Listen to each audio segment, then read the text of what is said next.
Сәлем достар, сіздермен бірге Асқар. Бүгін біз 2017 жылғы шыққан 50 оттенков темнее деген фильм жайлы айтатын боламыз. Арнаға жазылып лайк басып кетіңіздер. Кристиан есімді жігіт ұйқыда қиналып жатады. Оның түсіне бала кезіндегі жаман оқиға келіп жатады. Онда әкесі анасын ұрып соғып қорлап жатады. Сол уақытта Анна есімді қыз компанияға жұмысқа кірген болады.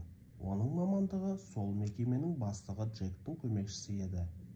Кристиан Аннаға гүл жіберіп, оған хат жазған болатын.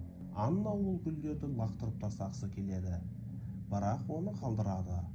Көшеде Анна жүргенде бейтаныс әйел оны аңдып жүреді. Сол күні кешке сурет музейіне келеді. Ол досы Хосенің музейі еді. Анна онда өзінің суреттері ілініп тұрғанын көреді. Сол жердің директорына келіп, Аннаның суреттерінің барлығын сатып алғанын айтады. Әрине бұл Кристиан еді. Сол жерде Кристиан Аннаны тамақтануға шақырады. Анна аш болып тұрғасын келіседі. Кристиан Аннаға кездесіп, жақындасып жүрейік дейді. Анна бірақ бұрынғыдай дөрекі түрде қосылмаймыз деп шарт қояды. Сосын екеуі қайта жақындасады. Аннаның бастығы Джек Аннаны шайға шақырады. Бірақ Джектен бұрын Аннаға әлгі аңдып жүрген әйел келгенде, Джек оны көріп қалып, Аннаны дереу алып кетеді. Джек пен Анна шай ішіп отырғанда, оларды Кристиан көріп қалып, Аннаны қызғана кетеді. Кейін Кристиан Аннаға ол жаңа кірген компаниясын сатып алғанын айтады. Енді Джек екеуіңіздің бастығы болатынын айтып, оған хабарын береді. Аннаға бұл іс ұнамады. Содан кейін көшеде өзіне қарап тұрған әлгі әйелді көріп қалады. Бұл туралы Кристианнан сұрайды. Кристиан ол Лейла Уильямс менің бұрынғы бағынышты қызым дейді. Ол менен де дөрекі қатынасқа құмар еді дейді. Сондықтан біз қоюға шешім қабылдадық. Сосын ол күйеуге шықты, бірақ біраздан күйеуі жол апатынан қайтыс болды. Оған шыдай алмай жүйкесі жұқарды дейді. Кристиан өзінің анасы жайлы, ол нашақор болып, мен 4 жасымда ол дүниеден өткен еді дейді. Сосын мені өгей анам бағып қақты дейді. Кристиан Аннаны балға шақырады. Онда ол Кристианды БДСМ-ға үйреткен Елена Линкольнмен таныстырады. Аннаға Елена ұнамайтын, себебі ол Кристианды бағындырып ұстаған болатын. Кристиан Еленамен қазір бір жұмыста партнер ғанамыз деп айтады. Кристиан балда өзінің туған туысқандарымен және таныстарымен таныстырады және керемет кеш өткізеді. Балдан соң Аннаның көлігін белгісіз біреу бүлдіріп кеткен болады.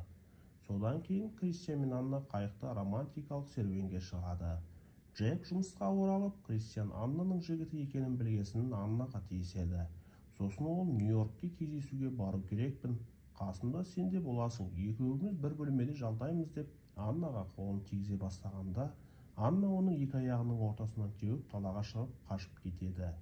Алдынан Кристиан шыққанда, Анна оған мені Джек зорламақшы болды дейді.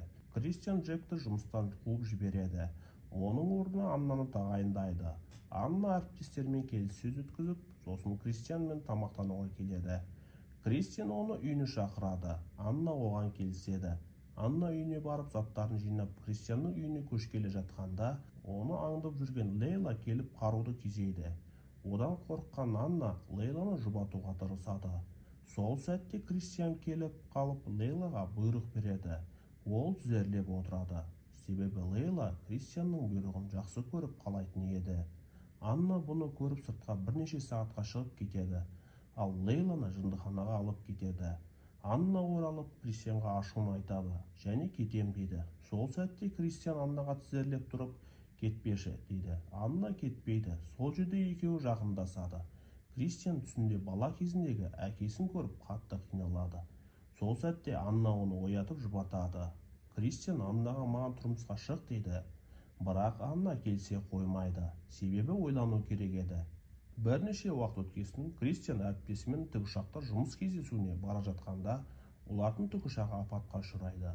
Бұл жайтты Анна Кристиан жанұясымен жаңалықтан көреді. Олар қатты қобалжиды. Анна пәтеріне қайта оралады. Онда аман-есен келген Кристианды көреді. Анна оған қатты қуанады. Бір күні Кристианның туған күні болады.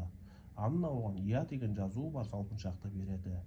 Бұл Аннаның тұрмысқа шығуға келіскенін білдіретін еді. Кристиан өзін бақытты сезінеді. Туған күн кешінде Кристиан барлық қонақтарды жинап алып, енді мен Аннаға үйленемін деп айтады.